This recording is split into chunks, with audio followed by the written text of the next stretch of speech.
African diaspora. I'm your anchor, Ochanda, daily bringing you the top stories from Africa and the Caribbean. Let's take a look at today's news on Tuesday, October 3rd, 2023. We go to Kenya, where the country has gotten the approval to send police to the Caribbean. The United Nations Security Council on Monday voted to send a multinational armed force led by Kenya to Haiti to help combat violent gangs, marking the first time in almost 20 years that a force would be deployed to Haiti. The resolution drafted by some of the groups of the permanent United Nations Security Council was approved with 13 votes in favor and 2 abstentions from China and the Russian Federation. The resolution authorizes the force to deploy for 1 year with a review after 9 months. In a statement in July, Kenya's Foreign Affairs Cabinet Secretary Dr. Alfred Mutua said that the proposed deployment will take shape once a mandate from the Security Council is obtained and other Kenyan constitutional processes are undertaken. The Bahamas, Jamaica, with Antigua and Barbuda have also said that they'll take part in training Haitian police and rebuilding vital infrastructure. Haiti's national police have struggled in its fight against gangs with only about 10,000 active officers in a country with more than 11 million people. Those in Kenya, let us know your thoughts. Let us know if you know anybody, family member, or friends that are scheduled to be going over to Haiti. Let's go to West Africa. We go to Nigeria, where the Air Force has stated they neutralized several terrorists. The Nigerian Air Force on Monday said that it neutralized several Boko Haram or Islamic States of West Africa provinces of terrorists in airstrikes. The location would be on the fringes of Lake Chad in Borno, northern Nigeria. The Director of Public Relations and Information, Air Commander, had made this known in a statement on Monday in the capital of Abuja. He said that the airstrikes obliterated the terrorists' hideouts and destroyed their structures and strategic logistic bases in the region. He said that the Tubun Fulani and the Tubun Shitu were struck between September 27th and September 30th after a confirmation of the terrorist activities which constituted a threat to military formations and law-abiding Nigerians residing within the locations. Terrorists at the Fulani area were observed loading jerry cans in 2 gun trucks concealed under shrubs. The Nigerian Air Force aircraft were scrambled to interdirect at the location, believing to be a major logistical base. After the strike, battle damage assessment revealed several terrorists were neutralized and the gun trucks destroyed. It is said that similar strikes were also undertaken at the Tubun Shitu location after structures believing to be terrorist hideouts were observed tucked under thick foliage. The spokesperson of the Nigerian Air Force also said that 3 gun trucks with terrorists were sighted moving into one location, and adding that the need to strike the location became imperative. In the aftermath of the airstrike revealed that several terrorists were neutralized and trucks being destroyed, and operational gains made by the Air Force were indicative of improved synergy and cooperation by all security agencies, as well as the unwavering support of all Nigerians. Those in Nigeria, let us know your thoughts. Let us know what you think about the country's military, specifically the Air Force, taking the offensive. Let's go to Central Africa, where a Nobel Peace Prize has announced his presidential bid to run for head of state. Denis Mukwege of the Democratic Republic of Congo, a former Nobel Peace Prize winner for medicine and a gynecologist known for his campaign against gender-based violence, declared on Monday that he would run for president of the Democratic Republic of Congo. The elections are scheduled for this upcoming December. Mukwege explained that his bid was because, quote unquote, "Our country is doing badly, and we cannot wait to act. Tomorrow is already too late." Last December, Denis Mukwege was one of 3 prominent Congolese who accused current President Felix Tshisekedi of pushing the country towards breaking up by bringing in outside nations to tackle its security crisis in the eastern provinces of Kivu. Mukwege and other activists shared the Nobel Peace Prize in recognition of their work to stop the use of sexual abuse as a weapon of war.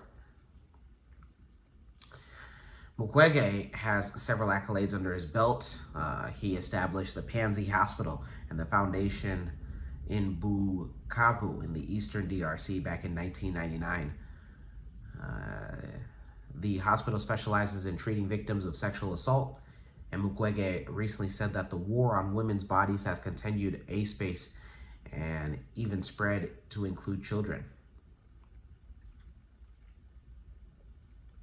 On September 16th, he announced that a $100,000 down payment for a presidential campaign had been raised by his supporters. A little bit about Congo. Congo has been the world's holder of quantities of minerals like copper, cobalt, and gold. This doctor has advocated for an international court to hear cases involving crimes in the eastern DRC during his numerous lecture tours overseas. Mukwege will compete against the current president, Felix Tshisekedi. It's unclear how he will fare. Despite his international fame, he is a political outsider with a narrow support base. He's going against also 2 former prime ministers as well that are looking to run in this upcoming date. The cutoff date for candidates to run is October 8th, and the presidential election will take place with a parliamentary vote, and will only have 1 round. The political opposition is fragmented and relatively weak going into the presidential election.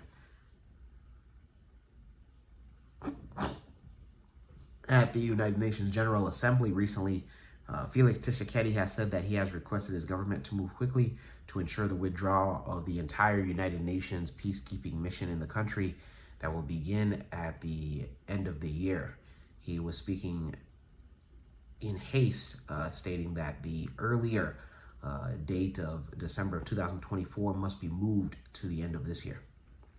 Those in Congo, let us know your thoughts. Let us know if you are a supporter of Denis Mukwege. Let's go to the Caribbean. And there we go to Antigua, where a former Miss Antigua celebrates a historic milestone today. Antigua and Barbuda has a new 100-year-old citizen. And her name is Ruth Henry. She turned 100 years old today. The Ministry of Social Transformation and Human Resources said in a post that Ruth was born at a home in St. Mary Street on October 3rd, 1923, to her parents, Ronald and Therese Henry. She was the eldest of 8 children. She attended Antigua Girls High School, and she passed the school certificate at the level required for an exemption from the matriculation of the University of London, and obtained a distinction in the English language. In 1948, Ruth was selected to be Miss Antigua. Ruth later left Antigua for New York, where she took up a position in the Social Affairs Department. Then in New York, she met Eric Adrulolo, a student from modern-day Ghana, but back then it was called the Gold Coast, who was studying journalism at the Columbia University. They married back in 1952. Over the years, Ruth has traveled extensively with her husband and on her own. She has worked for a number of organizations in several roles, mainly in public relations and media. Those in Antigua, let us know if you personally know Ruth. Maybe you're related to her. Drop a comment below. And from Kush News, on to you, Ruth. Happy birthday. 100 years old. That is amazing. Wow. When we come back, we'll have today's African proverb of the day. Don't go anywhere. What's going on? I'm MC Cadero, and I'm here at a graduation party. Double graduation party that I was booked for. That's right, you can also book me with 15 years experience. It's www.mccadero.com. See you soon.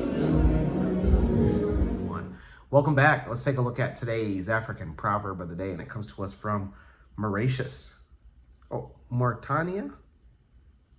Yeah, it's Mauritania, not Mauritius. Ooh, excuse me. Mauritania, what's going on?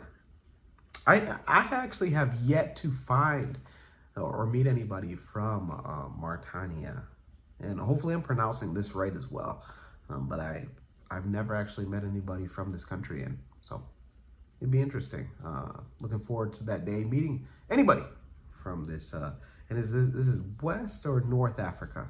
I know this is in the Sahel region, so let me know in the comments below. And it reads, he who loves money must he who loves money must labor. Once again, he who loves money must labor. Mauritanian proverb. I don't know why this would need any further explanation. It's often said that, especially here in the diaspora, that fast money will kill you. I know that they try to paint the picture of it in a more biblical, with a biblical context in Nollywood films, showing that, you can go to like external forces and try to get, quick money. But oftentimes it either doesn't last, or you yourself that participated in that event, don't last. And, a lot of the times the message and the moral that comes with that is that fast money, usually you didn't have to really work for it. So you're doing everything that you can to not try to preserve it and make it last, the rest of your life. You're trying to spend it as fast as you're getting it, and you just run into so many problems. When you have to work for something, I'm telling you, it hits you different when whatever it is that you want to, spend your money on, you're hesitant to give out that money that you worked, that you earned. And that's not just working with your hands, it's working with your mind as well. However it is that you worked for that money, just know that it feels a lot different. You're more hesitant to try to let it go versus that fast money. It's no good. There's a saying out there by another YouTuber, get a 9-to-5, stay alive, keep a 9-to-5. So let me know your interpretation of today's African proverb of the day, as well as your thoughts, views, questions, comments, and concerns on the top stories. Don't forget to hit that like button. Make it your best friend. For Kush News on Kush Convos TV, I'm Ochanda. We'll see you soon.